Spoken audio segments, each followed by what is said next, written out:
আশা করি এখন আর বৃষ্টি হবে না। ও মাই গড! ও মাই গড! হাওয়ায় মনে হচ্ছে ট্রেনটা উড়ে যাবে। আমাদের টেন্টটা খুব ধারে রয়েছে।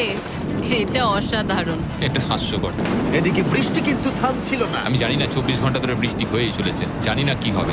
চলেছিল সারা রাত ধরে। এখন মাঝরাত হয়ে গেছে আর খুব বৃষ্টি হচ্ছে। অ্যাঙ্গাস না ঘুমিয়ে হাঁটাচলা করছে কারণ ওর টেন্টটা পছন্দ না। আমি ঘুমোতে পারছি না, আমার ট্রেনটাও ভিজে গেছে। আমার ইচ্ছা হচ্ছে আমি এখান থেকে ঝাঁপ মেরে দিই। ঠিক আছে, এটা হলো সেই জায়গা যেখানে টেন্ট ছাড়াও শেল্টার নেওয়া যায়, কারণ সবকিছু এখানে খোলামেলা। হ্যাঁ, এটা আসলে আমাদের টয়লেট। আমি টয়লেটের ভেতরেই আছি। ও টয়লেটে রয়েছে, আমি ওকে পাহারা দিচ্ছি। ও আজকে রোদ উঠেছে। মনে হচ্ছে এটা প্রথমবার যেখানে আমাকে সূর্যের আলোতে চোখ ঢাকা দিতে হচ্ছে, আর এটা পঞ্চম দিন। পঞ্চম দিন, কেমন আছো তোমরা? কঠিন ছিল ভাই। মাই গড, অনেকটাই বৃষ্টি হয়েছে। একদিন তো আমরা পুরো ভিজে গেলাম, একদিন টয়লেটে লুকিয়েছিলাম। আচ্ছা। এটা ওটা খুবই আমাদের খারাপ shelter। ছিল। এই টেন্টগুলোর ব্যাপারে তোমরা কি বলবে?